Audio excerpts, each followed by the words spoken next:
My absolute pleasure to welcome Dr. Peter. Can I just call you Dr. Peter, Peter?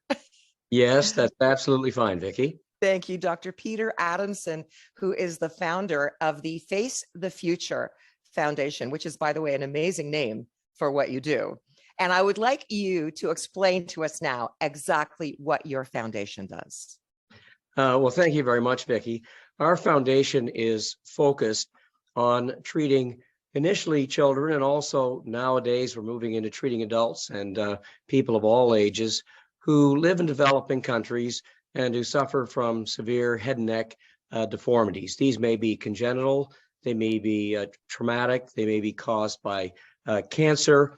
And in these patients who really have significant issues with their function of their parts of their head and neck and their appearance, we go there and teach the others, the local surgeons, how to manage these patients and also manage these patients. And we do this by, first of all, finding out in the places we go, what is it that you need? How can we help you? What surgical procedures can't you do that you would like to do that you need for your patients? And then I handpick specialists, surgeons, nurses, anesthesiologists, whatever other specialists we need from here in Canada and sometimes the United States. And then we go to these countries and we create a team that goes every year, sometimes a little more often, so that we can build a relationship and treat these patients, teach the local surgeons, and help them over time build capacity and enhance sustainability in your healthcare system. So we've been doing that now since 1996. And we're just coming up to our 50th mission later this month. You know, I have to believe that with facial issues, I mean, it's such a, I mean, the wrong word is vanity, but it is so crucial to self-esteem when you have something horribly awry with your face. And so what you do when you go, and I've looked at some of the photos on your website, it must be so gratifying.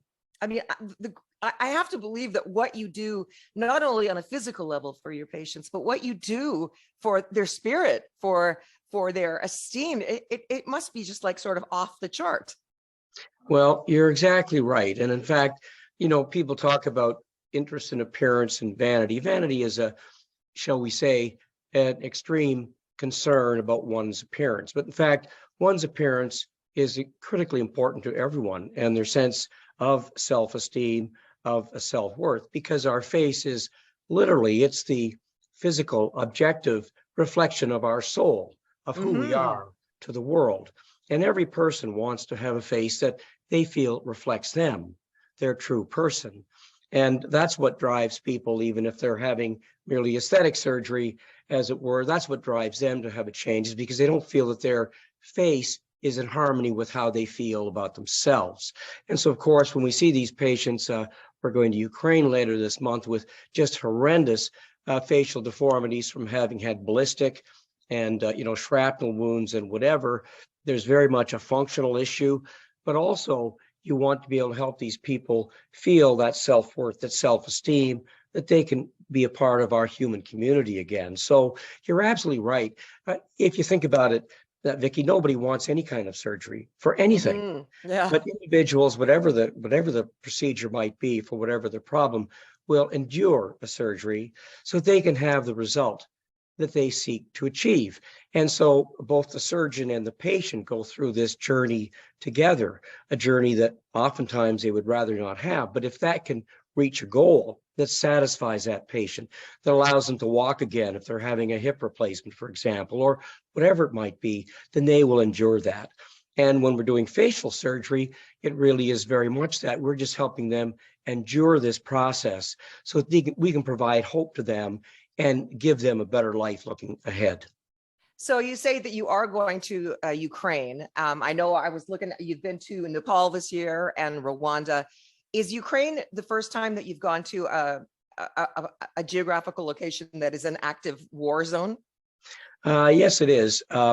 We obviously are considering this very, seriously, because we do very much want to place a priority on maintaining the safety and security of our team members. But we do have 13 individuals, surgeons, nurses, anesthesiologists, who have committed, leaving 2 weeks today, actually, to go to Ivano-Frankivsk in Ukraine. We will have, obviously, close observation of what's happening there. We do not plan to go into, an active war zone at the front line, but we very much hope that the hospital we're going to, that's going to be relatively safe so that we can start to help them treat some of these patients. There are so many of them who need so much care. And as I mentioned, not just helping treat these very seriously injured individuals, but we already are establishing academic programs, teaching, hands-on teaching, academic teaching, so that we can elevate their levels of expertise. When we leave, we want them to be able to gradually begin to take on more and more complex cases because there's so much work to do. Right. So all of the people that join you on these missions, they volunteer, don't they? They donate their time? That's correct. All of our surgeons, our anesthesiologists, our nurses, we've taken physiotherapists, sometimes speech therapists, depending on what the need is, but it's all, frontline surgeons and operating room nurses on this particular missions. They all volunteer and they give up of their time. They give up any income that they might earn at home. What our foundation does is that we do provide their airfare and we provide lodging. We take care of, visa issues and overage for luggage because of our equipment and supplies. Right. So we make sure that they don't have any out-of-pocket expenses, as it were. But otherwise, it's completely a volunteer organization. And we try to build a team so that these individuals don't just go 1 year, but we ask them to commit so that we can build relationships in the places we go. And indeed, that's what we do. And most of our volunteers have been going to the same place for many, many years. Wow. So you obviously then need money because even though everyone is volunteering, you have a lot of overhead. So what can we do to help? Well, that's very kind of you to ask. We are having our annual fundraising event, which is called Chrysalis at the Carlu in Toronto on May the 25th. And that's the time that we bring our very close friends of the foundation together. We have a wonderful evening. And of course, we have a live auction and a silent auction. And we have really a very, very exciting evening. But for anyone who would like to learn more about our foundation, they can go to our website, www.facethefuturefoundation.ca for Canada. So facethefuturefoundation.ca. And there you can find out about the work we do. And if you would like to help us, we would obviously be very delighted. And I will post that link on all of our social media so that thank you very much. Easily accessible. Okay, so one last question for you, Peter. You started this foundation 27 years ago. Why? What was your personal impetus to do this? Well, it's interesting that you asked that question.